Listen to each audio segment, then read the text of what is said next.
자식, 친구 때문에 서운하고 억울해서 잠 못 드는 밤이 있지 않으신가요? 나이가 들면 당장 끊어내야 할 인연이 있다고 정약용 선생님은 단호하게 말씀하셨습니다.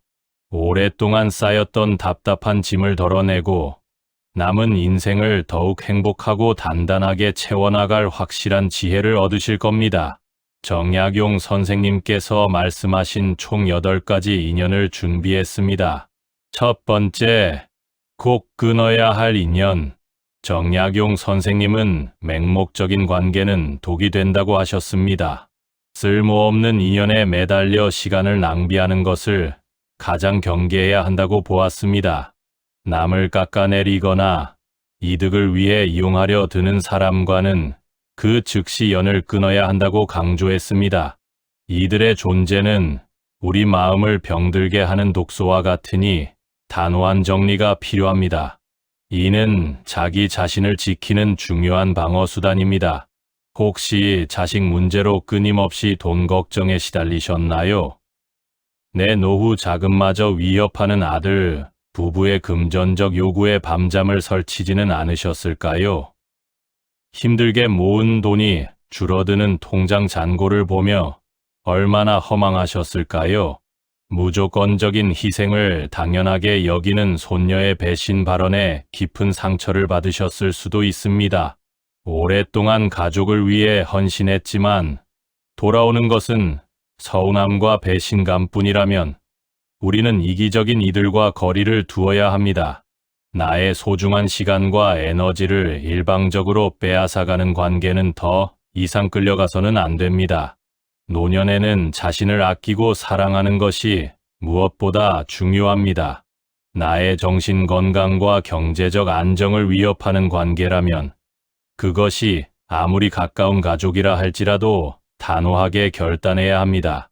이런 인연을 정리하는 것은 자신을 위한 최선의 투자이자 보호입니다. 그래서 지금 당장 나를 힘들게 하고 경제적 부담을 주는 가족과의 연락 횟수를 신중하게 줄여보세요. 자신의 재정 상태를 스스로 먼저 점검하는 시간을 가져보는 것도 좋습니다. 두 번째, 거리만 두어도 편해지는 사람. 정약용 선생은 다투는 것보다 피하는 것이 때로는 큰 지혜라고 가르쳤습니다. 불필요한 논쟁이나 비난은 에너지만 소모시킬 뿐입니다. 사람의 성품은 쉽게 변하지 않는다는 것을 그는 잘 알고 있었습니다. 그러니 불필요한 충돌을 피하고 적당한 심리적 거리를 유지하는 것이 자신을 평온하게 지키는 방법이라고 강조했습니다. 마음의 평화를 위해 때로는 외면하는 용기도 필요하다고 했습니다. 혹시 주변 친구 모임에서 늘 불평불만을 늘어놓거나 남의 험담으로 시간을 보내는 분들이 있으신가요? 그들의 부정적인 말 한마디 한마디에 괜스레 마음이 불편해지고 모임 자체가 피곤하게 느껴지기도 하셨을 겁니다. 처음에는 좋은 관계였던 친구가 세월이 흐르면서 나를 질투하거나 깎아내리는 말로 상처를 주기도 합니다. 배우자나 가까운 친지 중에서도 끊임없이 과거를 들추며 비난하고 남 탓만 하는 분들이 있을 수 있습니다. 벗으로 삼고자 마음을 열어줬지만 그런 은혜를 젖혀두고 자신만 생각하는 참으로 이기적인 사람이 있지요. 이런 부정적인 에너지는 마치 전염병처럼 나의 마음까지 침체시키고 갉아먹습니다. 평안해야 할 노년의 삶을 이런 감정 소모로 망치지 마세요. 이런 사람들에게 굳이 이해받으려 애쓰기보다 한 발짝 물러서서 그들의 감정으로부터 자신을 보호하는 것이 현명합니다. 조용한 거리두기를 통해 나의 소중한 마음밭을 지켜내야 합니다. 그래서 지금 당장 상대방의 불평이나 비난에 맞장구 치기보다 짧은 대답으로 마무리하며 조용히 대화의 흐름을 전환해 보세요. 혹은 불편한 이야기가 시작되면 잠시 자리를 피하는 용기를 내어보는 것도 좋습니다. 지금 이 영상을 보시는 당신은 소중하시니까요. 지금까지 힘들게 잘 살아오셨잖아요. 세 번째, 미련 때문에 붙잡지 말아야 할 관계. 지나간 인연에 대한 미련과 집착이 새로운 삶을 방해한다고 했습니다. 이미 끝났거나 변질된 관계에 붙들려 있으면 다가올 행복과 가능성을 놓치게 된다고 경고했습니다. 과거의 굴레에 얽매이지 않고 오직 오늘, 현재에 집중하여 자신의 삶을 새롭게 개척하라고 조언했습니다. 미련은 결국 자신을 갉아먹는 감정이라고 보았습니다. 오랫동안 함께했던 배우자와의 관계가 소원해지거나 문제가 생겨 괴로우셨을 수도 있습니다. 혹은 무례하고 예의 없는 딸의 남자친구 때문에, 아니면 상견례 자리에서 딸이 무시당하는 모습을 보며 그 결혼을 반대했던 지난날이 발목을 잡고 계신 건 아닌지요. 헌신했던 지난 세월과 함께했던 좋았던 추억이 아무리 소중하고 아까워도 지금 나를 아프게 하고 미래의 행복을 가로막는다면 과감히 놓아주어야 합니다. 특히 가족 관계에 있어서는 우리가 감내해야 할 책임감이나 미련 때문에 오히려 더 큰 고통을 감수하려는 경향이 있습니다. 그러나 나의 평안을 위한다면, 그리고 남은 인생을 주체적으로 살기 위해서는 단호한 결정이 필요할 때도 있습니다. 더 이상 미련이라는 이름으로 고통을 연장하지 마십시오. 새로운 시작을 위해 묵은 짐을 내려놓는 용기가 필요합니다. 과거에 얽매여 현재를 놓치지 마세요. 그래서 지금 당장 과거에 좋았던 추억에만 매달리지 말고 오늘 나에게 집중하여 할 수 있는 새로운 활동이나 취미를 하나씩 찾아보세요. 지난 일들은 그저 과거일 뿐, 나 자신의 현재와 미래를 가로막는 미련은 모두 덜어내는 겁니다. 네 번째, 마음을 병들게 하는 말버릇. 정약용 선생님은 사람의 말이 지닌 무게와 힘을 깊이 통찰했습니다. 남을 헐뜯거나 비난하는 말은 결국 부메랑처럼 자신에게 되돌아와 마음의 병을 만들고 심지어 주변 사람들과의 관계를 파괴한다고 경고했습니다. 아무리 친한 사이라고 해도 상대의 마음을 아프게 하는 무례한 말버릇을 가진 사람은 결국 자신을 외롭게 만드는 주범이 된다고 보았습니다. 말은 곧 인격의 표현이기 때문입니다.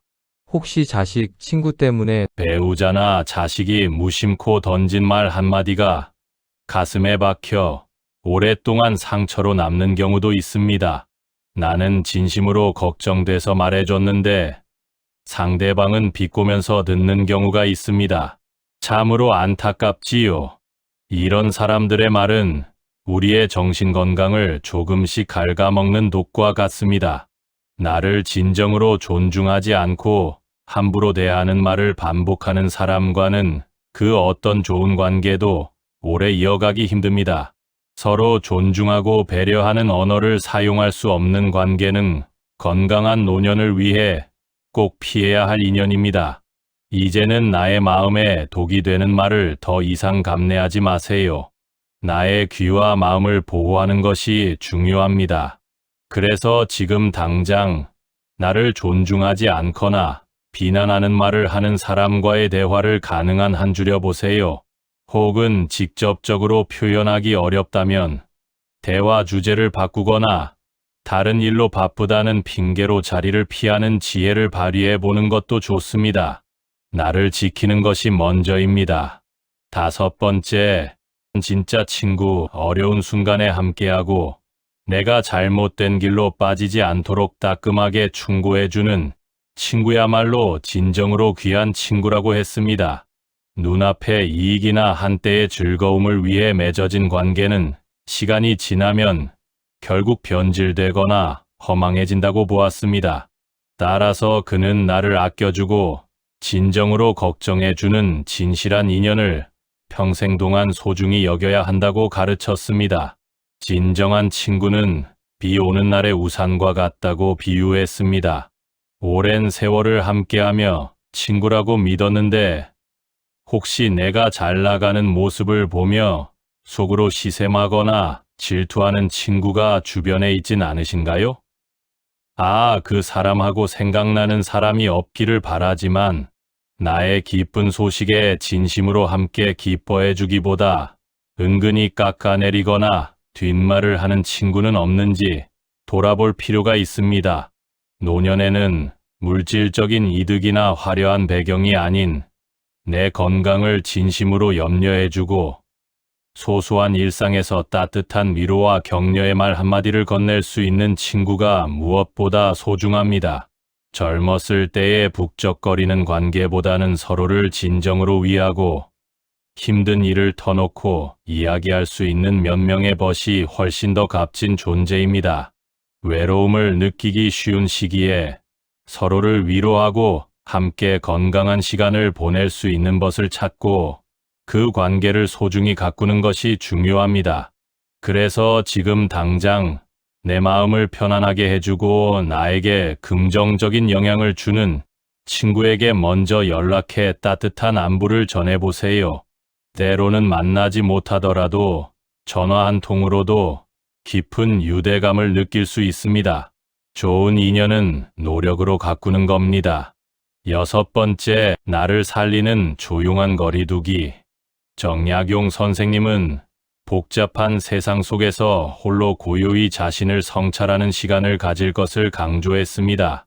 타인의 시선이나 세상의 평가에 일희일비하며 흔들리지 않고 오롯이 자기만의 평화로운 시간을 통해 내면의 힘을 길러야 한다고 보았습니다.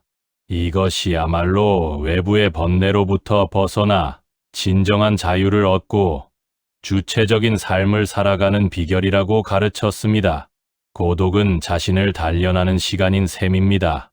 평생을 자식 뒷바라지하고 가족을 위해 헌신하느라 온전히 나 자신만을 위한 시간을 제대로 가져본 적 있으신가요? 혹시 아들 부부, 손주를 위해 평생을 바치며 내 몸과 마음을 돌보지 못한 건 아닌가요? 다른 사람의 허락이나 눈치를 보지 않고 오직 내가 하고 싶은 일을 찾아 조용히 나를 돌보는 거리두기가 노년에는 반드시 필요합니다. 이는 단순히 사람들과의 관계를 끊는 것이 아니라 나의 소중한 삶에 침범하려는 외부의 요소들로부터 나를 보호하는 행위입니다. 이제는 내가 진정으로 원하는 것이 무엇인지, 나를 행복하게 하는 것이 무엇인지 찾아 몰입할 시간입니다. 나 자신에게 충분히 집중하고 돌보는 것은 나의 남은 인생을 풍요롭게 만드는 가장 중요한 인연 정리이자 나 자신과의 가장 아름다운 인연을 맺는 일입니다. 그래서 지금 당장 누구의 허락도 받지 않고 온전히 나만을 위한 취미 활동을 하나 시작해 보세요. 작은 독서 모임에 참여하거나 그림을 그리거나 텃밭을 가꾸는 등 나를 위한 시간을 만드는 겁니다. 그 누구도 아닌 오직 나를 위한 시간을 투자하는 것이 나를 살리는 길입니다. 7번째, 건강을 망가뜨리는 인연 멀리하기. 정약용 선생님은 인간의 몸과 마음의 건강이 모든 행복의 근원임을 깊이 인식하고 있었습니다. 끊임없는 스트레스나 정신적인 고통을 주는 관계는 결국 신체적인 질병으로 이어질 수 있다고 경고했습니다. 평안하고 건강한 노년을 보내기 위해서는 육체적, 정신적 건강을 해치는 모든 종류의 인연을 과감하게 멀리해야 한다고 강조했습니다. 건강은 그 무엇과도 바꿀 수 없는 가장 소중한 재산이기 때문입니다. 잠 못 이루게 하는 자식 문제나 배우자와의 갈등 때문에 밤새 뒤척이면서 건강이 나빠지고 계시진 않은지 걱정됩니다. 스트레스는 만병의 근원이라는 말이 있듯이 정신적인 괴로움은 소화불량, 불면증, 고혈압 등 다양한 육체적인 고통으로 이어지기 쉽습니다. 나의 삶을 피폐하게 만들고 에너지를 고갈시키는 인연은 마치 우리의 몸에 퍼지는 독과도 같습니다. 더 이상 나의 소중한 건강을 희생시키면서까지 불필요한 관계에 매달리지 마세요. 이제는 나의 건강을 우선으로 생각하고 나를 지속적으로 괴롭히는 관계에서는 단호하게 끊어낼 용기가 필요합니다. 배신감은 신체적인 고통으로 이어지기 쉽습니다. 우리는 더 이상 이런 고통을 감내할 필요가 없습니다. 그래서 지금 당장 내 건강을 우선으로 생각하고 나를 괴롭히거나 정신적으로 힘들게 하는 관계에서 잠시 멀어져 보세요. 병원에 가서 자신의 건강 상태를 점검하고 앞으로 나를 어떻게 돌볼지 구체적인 계획을 세워보는 것도 좋은 시작입니다. 내 몸과 마음을 최우선으로 생각하세요. 마지막 8번째, 노년의 지혜, 나를 위한 선택. 정약용 선생님은 인생의 후반기에는 더욱 신중하고 지혜로운 선택이 필요하다고 강조했습니다. 젊은 시절에는 많은 것을 경험하고 도전해야 하지만 노년에는 자신의 삶을 돌아보고 정말 중요한 것에 집중할 때라고 보았습니다. 불필요한 인간관계에 얽매이지 않고 자신에게 진정으로 유익하고 평안을 주는 사람들과만 교류하며 스스로의 내면을 다지는 시간이 중요하다고 가르쳤습니다. 이것이 곧 노년의 지혜이자 진정한 행복이라고 했습니다. 어떠신가요? 평생을 남을 위해 살아오면서 이제는 자신을 위한 선택을 할 때라는 것을 깨달으셨나요? 가족에 대한 신뢰가 무너지고 배신감과 허망함이 찾아왔을 때 비로소 나의 삶이 더 중요하다고 결심하셨을 겁니다. 자신의 건강과 정신적인 평안이 최우선이 되어야 합니다. 앞으로 남은 인생은 나의 행복을 중심으로 재편해야 합니다. 주변의 모든 인연들을 돌아보세요. 나의 삶에 긍정적인 영향을 주는 인연은 소중히 가꾸고 나를 힘들게 하고 에너지를 소모시키는 인연은 과감하게 정리해야 합니다. 때로는 나쁜 사람이 되는 것을 두려워하지 않는 용기도 필요합니다. 노년에는 자신을 희생하는 것이 미덕이 아니라 자신을 지키는 것이 가장 큰 지혜입니다. 나의 소중한 인생 이막을 아름답게 장식하기 위한 현명한 선택을 지금 바로 시작하세요. 그래서 지금 당장 자신의 마음이 편안하고 행복해지는 인연이 누구인지 조용히 목록을 작성해 보세요. 그리고 그들과의 만남을 더 늘리고 그렇지 않은 인연에게는 시간을 투자하는 것을 과감히 줄여보는 것부터 시작하세요. 나를 위한 선택은 결코 이기적인 것이 아닙니다. 오늘 우리는 정약용 선생님의 깊은 지혜를 통해 60대 이후 반드시 정리해야 할 인연 8가지와 평안한 노년을 위한 마음가짐에 대해 살펴보았습니다. 자신을 깎아내리고 이용하는 관계, 부정적인 에너지를 주는 사람, 미련 때문에 붙잡고 있는 과거의 인연, 그리고 건강을 해치는 모든 관계는 이제 과감히 멀리해야 합니다. 홀로 자신을 성찰하고 나를 아껴주는 진정한 인연과 함께하며 오직 나 자신에게 집중하는 것이 평안하고 행복한 노년을 위한 지름길임을 기억해 주세요. 인연을 정리하는 일은 결코 쉬운 일은 아닙니다. 어쩌면 마음 아픈 과정이 될 수도 있습니다. 하지만 이는 나 자신의 행복을 지키고 남은 인생을 주체적으로 살아가기 위한 가장 용기 있는 행동입니다. 이제는 그 누구를 위해서가 아닌 오직 나 자신을 위한 삶을 살아가시길 진심으로 응원합니다. 남은 인생, 정약용 선생님의 가르침처럼 단단하고 지혜롭게 그리고 무엇보다 행복하게 채워나가시길 바랍니다. 정약용 철학으로 60대 이후 인생 이막을 준비하는 다음 영상도 기대해 주세요.